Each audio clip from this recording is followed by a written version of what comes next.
Well, next project, it's gonna be this coast to coast old school lawn tractor. It's got a 3-speed with reverse. We're probably gonna use that frame. Start ripping this apart. So we got the rear axle put in there. Started building a little jack shaft. Next is we'll get that jack shaft mounted solid. Then we'll flip her over and get the rest of the drivetrain figured out.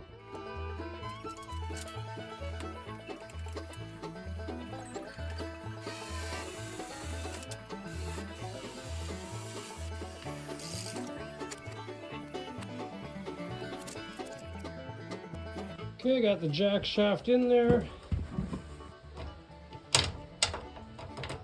So room for all my gears. Battery box will still fit. That's gonna work out really nice. Perfect.